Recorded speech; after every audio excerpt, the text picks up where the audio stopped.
Coucou, c'est Elise, alias Elise Tricotte, teinturière indépendante cachée derrière la marque Atelier de Lilise. J'espère que vous allez bien. On est mercredi 17 juillet et on se retrouve pour l'ouverture de ce 31e vlog. Donc c'est parti pour une nouvelle semaine. Et bien on va attaquer directement dans le vif du sujet. J'ai castonné, donc hier soir j'ai castonné et j'ai bloqué également mon top Cadaqués. Donc normalement, si tout s'est bien passé, vous avez un petit extrait du blocage, si je peux dire ça comme ça.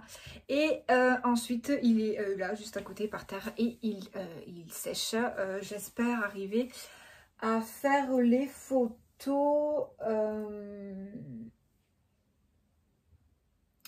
ou vendre. Oui, je le regarde comme s'il allait me répondre. Donc ou faire les photos ou vendredi si j'ai le temps, ou alors si je n'ai pas le temps, lundi de la semaine prochaine. Je verrai, enfin voilà. Rototo en approche. Rototo en approche.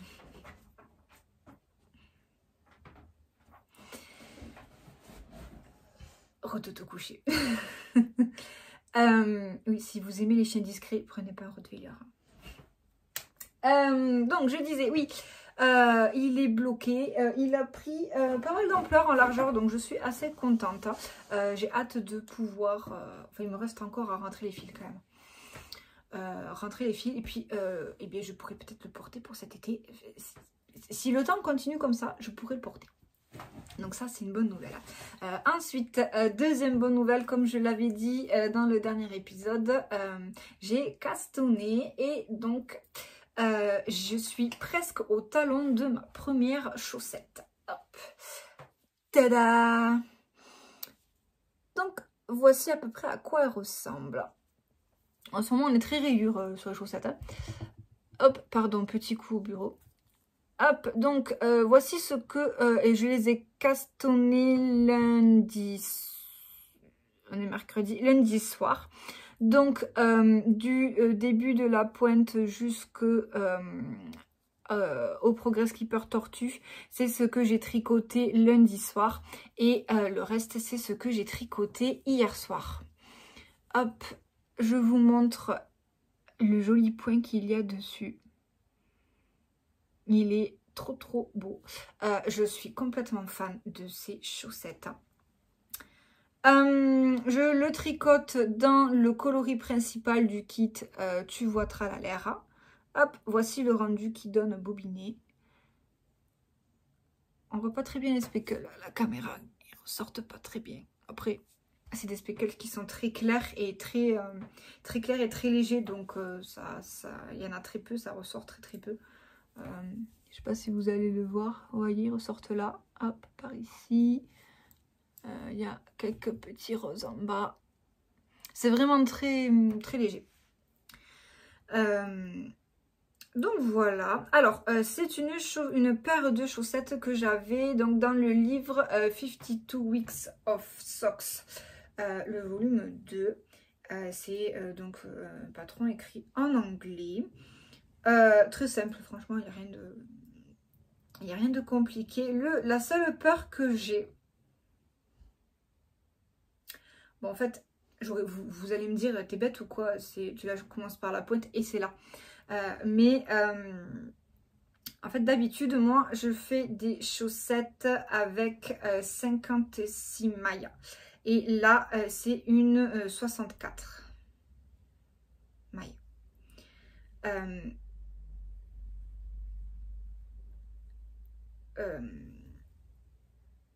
56 mailles, je monte. Bref, fin de journée, je sais plus. Je vous marque le nombre de mailles que je monte habituellement. Et là, je sais que 56 ou 58. Je sais plus. Je ne l'ai pas noté là. Non. Bref, je vous le marque. Et en fait, là, celle-ci, c'est des 64, il me semble.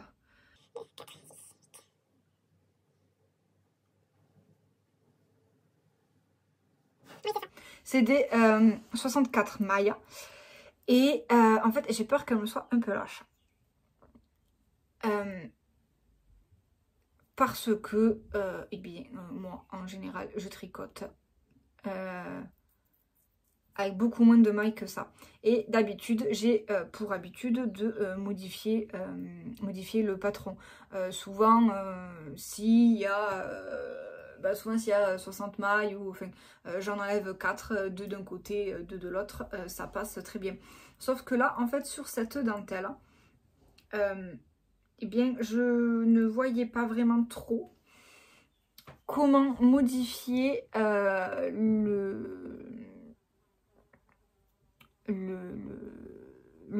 diagramme, en fait.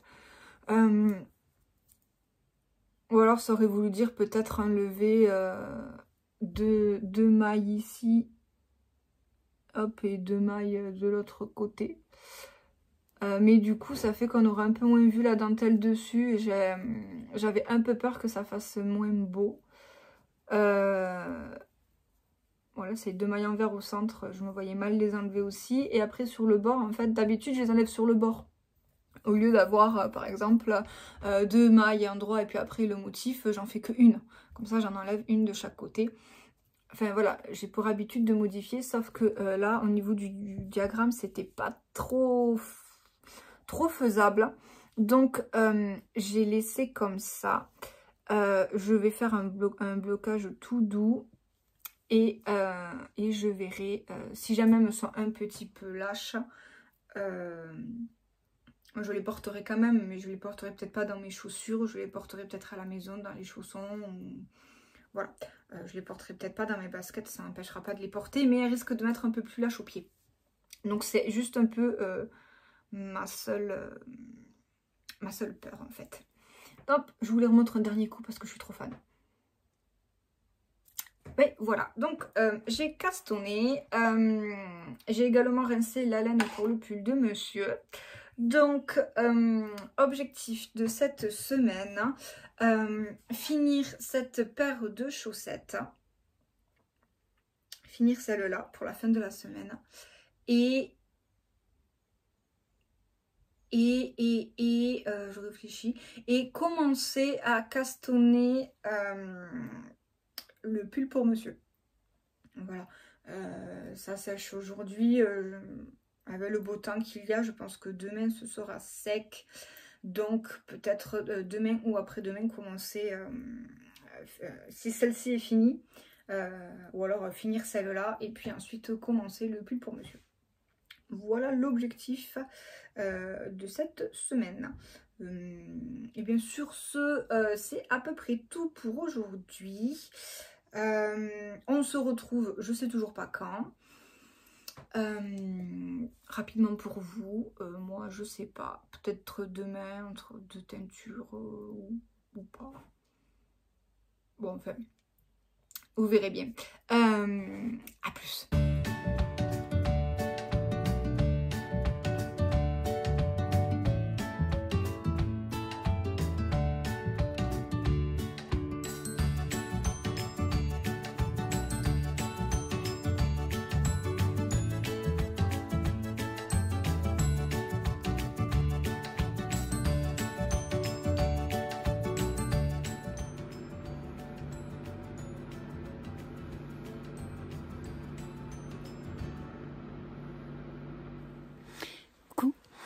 On est vendredi et il fait beau, il fait chaud, un peu trop chaud même, aussitôt sec, aussitôt porté. Donc je suis en train de faire les photos du top Cadaqués et donc au passage j'en profite pour vous le montrer rapidement. Je rentrerai un peu plus dans les détails comme d'habitude quand je tournerai le podcast. Donc je vous le montre rapidement. Hop. Petit gros plan bretelle.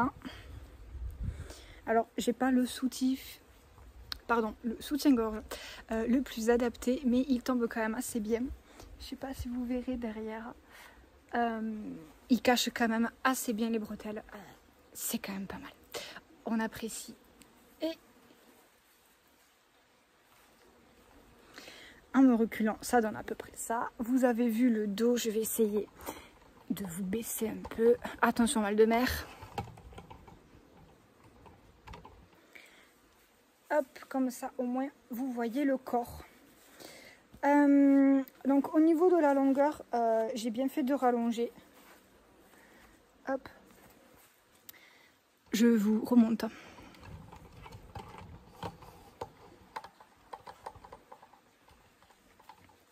Donc je vous disais, au niveau de la longueur, j'ai bien fait de rajouter les 8 cm de plus, voire même j'aurais peut-être dû en rajouter 2 ou 3 cm de plus parce que en bougeant il remonte un petit peu, mais c'est pas non plus gênant. En ce qui concerne la taille, j'ai fait la taille 1 et j'aurais peut-être dû faire la taille 2 parce que du coup j'ai pas beaucoup d'aisance, donc ça fait qu'il est très moulant en fait. Donc faut le porter quand on n'a pas trop mangé. Voilà, hashtag j'ai pas tout le temps le ventre plat. Donc voilà, il est là je rentre le ventre, hein. Mais il est vraiment très très près du corps, donc si vous voulez le faire mais que vous voulez pas si vous êtes plutôt fine mais que vous ne voulez pas qu'il vous moule beaucoup au niveau du ventre, un conseil, faites la taille 2, pas la taille 1. Voilà, après moi ça me dérangera pas, ça ne m'empêchera pas de le porter non plus. Voilà, pareil au niveau de la poitrine, si vous avez une forte poitrine, taille 1, pas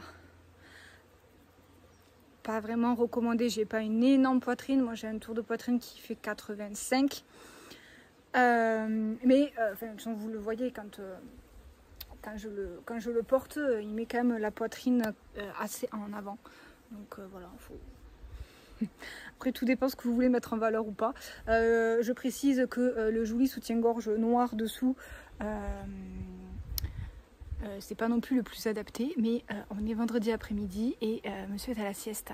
Donc je n'allais pas monter, fouiller dans mes affaires et le réveiller uniquement pour aller chercher un soutien-gorge blanc. Donc j'ai dit pour les photos, ça ira. Sur ce... et bien voilà, je vais finir mon shooting et aller me mettre au frais parce que ça commence à se voir là, je commence à être toute rouge. Enfin bon, il fait chaud et je fais quelques photos à l'ombre mais aussi quelques photos au soleil. Enfin bon, je vous laisse et je vous dis ou à dimanche ou à lundi. Vous verrez bien. C'est moi. Un petit truc de campagnarde que j'adore. Je vous laisse écouter.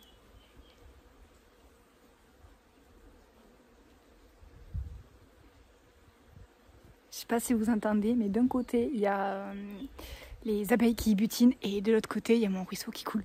Et c'est un truc de campagnarde, mais moi j'adore ça. Sur ce, cette fois-ci, je m'en vais.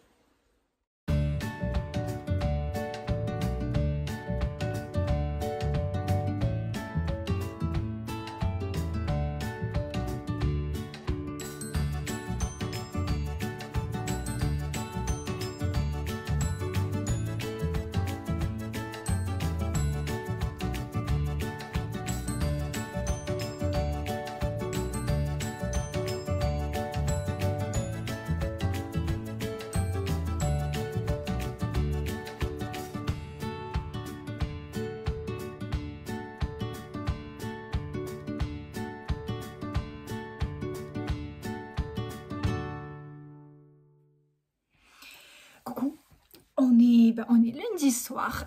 Je viens vous voir pour terminer le vlog de cette semaine.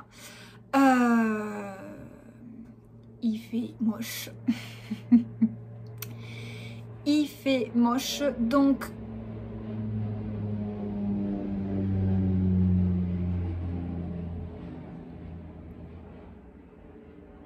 passage d'hélico terminé. J'étais en train de dire il fait moche, donc forcément nous avons une lumière pourrie. C'est pas grave, on va faire avec. Alors concernant les objectifs de la semaine, je m'étais fixé de terminer la première chaussette du modèle Elise qui est dans le livre 52 Weeks of Socks. C'est chose faite. Et ensuite, deuxième objectif, c'était de commencer à monter le pull pour monsieur. C'est chose faite. C'est 2, 3. C'est chose faite aussi. Donc, je vais vous montrer rapidement ma chaussette. Hop, la voilà.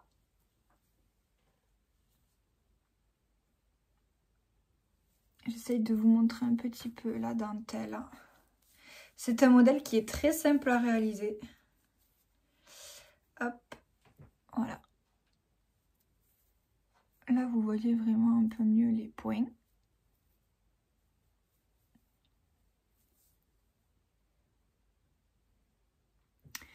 Hop, c'est donc un modèle qu'on commence de la pointe et qu'on finit vers la tige. C'est une paire de soquettes et ensuite on fait un talon à rang raccourci. Un talon après coup, pardon. Pour le coup, moi c'était la toute première fois que je faisais un talon à rang, un talon après coup, décidément ça ne veut pas aujourd'hui, c'était la toute première fois et ben en fait c'est pas si compliqué que ça. Voilà, j'en avais déjà entendu parler, j'avais une petite idée de comment on faisait mais je n'avais vraiment pas eu l'occasion en fait de le mettre en pratique. Et là pour le coup, pause bêtise du chat. Donc oui, je vais vous expliquer que je n'avais pas encore eu l'occasion d'essayer de faire un talon après coup. Et pour le coup, eh bien ça y est, j'ai essayé. Et en fait, c'est vraiment pas compliqué. Mais alors vraiment pas. Donc je suis assez contente. Après, on finit sur des côtes 1-1 classiques. Hop, voilà. Et après, moi, j'ai fait un rabat élastique pour pouvoir passer le pied. Que dire sa plus petite taille est une taille qui est trop grande pour moi. Alors d'habitude, j'ai toujours l'habitude de modifier mes patrons, enfin les patrons que je tricote. Souvent, c'est s'il y a 60 mailles, j'en enlève 4 et je retombe sur mes 56 mailles habituelles. Et là, ça passe. Sauf que là, elle, sa plus petite taille, enfin dans le livre, la plus petite taille, c'était une taille 64 mailles. Donc, ça commençait à faire un peu beaucoup et j'avais pas osé de peur de modifier un petit peu la dentelle. Ce qui fait que j'ai quand même une chaussette qui est assez large. Donc, je vais quand même la bloquer. Je vais la bloquer pour voir. Après, je vais la bloquer tout doucement histoire qu'elle ne s'élargisse pas plus. Mais je vais quand même la bloquer, voir si c'est vraiment très lâche ou pas. Et peut-être que sur la deuxième, j'enlèverai quand même les... mais bon, du coup, ça fait enlever 8 mailles au lieu de 4. Ça fait 4 derrière et 4 devant. Alors que d'habitude, j'en enlève 2 de chaque côté. 2 sur le dessus du pied et 2 dessous, sous le pied. Donc, enfin, je sais pas trop. À voir. Sinon, voilà, elle est terminée. Je l'ai tricotée dans... Enfin, de toute façon, vous l'avez vu en début de semaine. C'est dans le coloris principal du kit à chaussettes Tu vois tralala. Hop, ça fait encore un effet de fausse rayure. Voilà, les speckles ressortent très peu. Là, peut-être que vous les verrez un petit peu.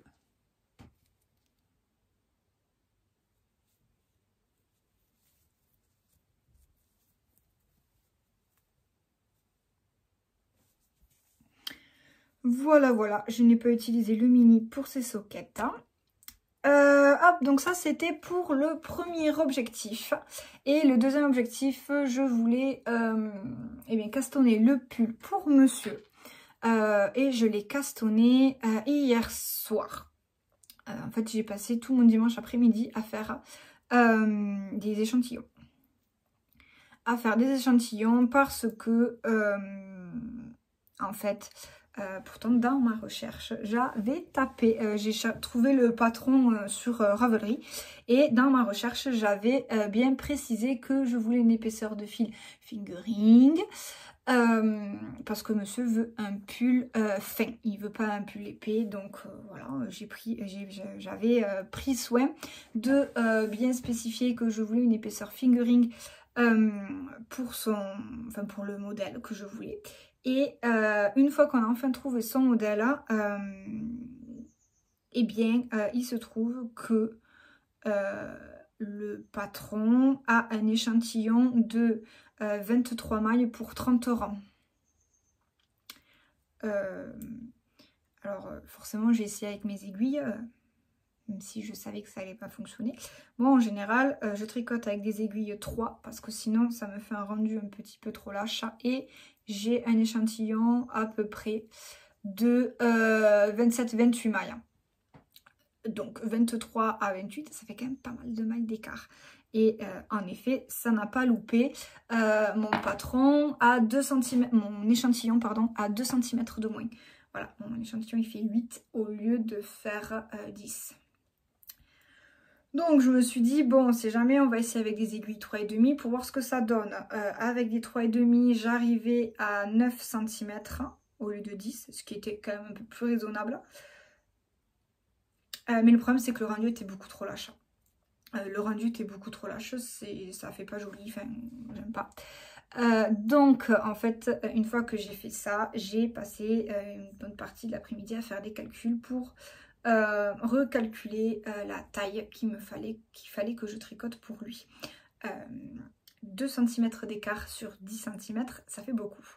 Et donc normalement je devrais lui tricoter la taille 120, donc c'est la taille 5 du patron, la taille 120 cm de tour de buste, sauf que avec mon écart d'échantillon, etc., j'ai calculé, il fallait que pour avoir une taille 120, il fallait que je lui tricote une taille 150.